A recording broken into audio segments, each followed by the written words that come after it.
Pacing is another strategy that I've learnt more as an adult, I think, than as a child. I don't think medically it's ever been taught to me that pacing is a really critical tool to use in managing pain and arthritis in general. So for me, I recognise that I have a limited capacity in the day because of pain and fatigue. So I need to prioritise what is it that I want to do. So it's caring for my family is my first priority, and then working is my second priority, and everything else is next in the queue. Housework, socialising, all of that other stuff is the last thing to be done if I've got the energy left.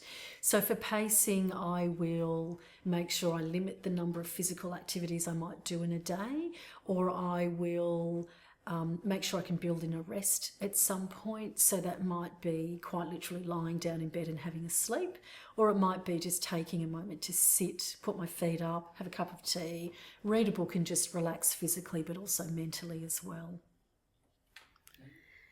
You do have to pace yourself with pain management, because when you're too busy, too active, that's when inflammation happens. And it's necessary to slow down and rest so that the inflammation has a chance to subside.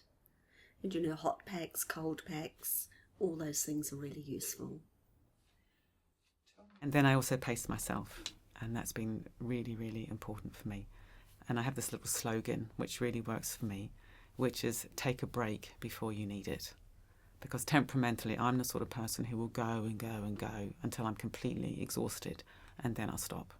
Well, that really doesn't work if you've got a chronic pain condition. It's much better to stop before you get into that state of desperation.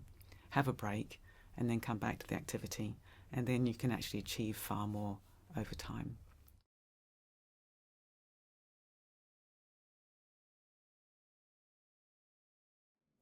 Pacing can also be used to manage your daily tasks. For example, if you've got heavier tasks, for example vacuuming or taking out the washing, you may choose to spread these evenly throughout the week rather than trying to do them all in one day, leading towards a flare-up. Pacing has been absolutely central to my successfully managing my condition and managing my pain.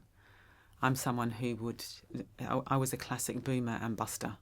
So on a good day, I'll go and go and go, and then I'd have a great big crash and feel completely wrecked as a consequence.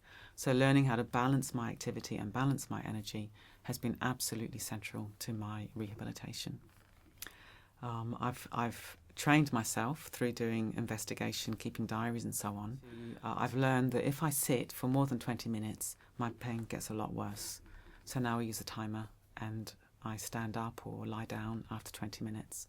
And that's had a huge effect on my life, because it means I don't get into that really, really strained state, where your pain's getting worse and worse and worse, and you're kind of typing away more and more manically, sweat pouring off, I can be really sweaty, breath holding, tense.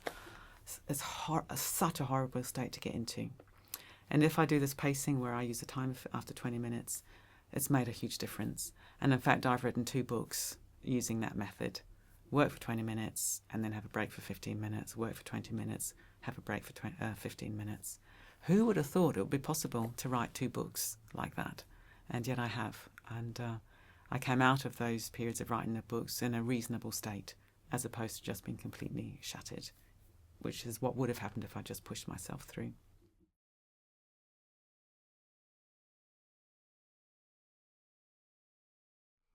To give yourself the best possible chance to maximise the benefits that you will receive from your physical activity or exercise, have a think about your day and when you feel at your best. So if your pain is worse in the morning, perhaps try and get your exercise done in the afternoon. Vice versa, if you're experiencing pain in the afternoon, try and get that over and done with early in the morning. So having an understanding of your body, how it responds to your daily tasks, and how you can best fit in your exercise to make sure that you don't have a prolonged rest period.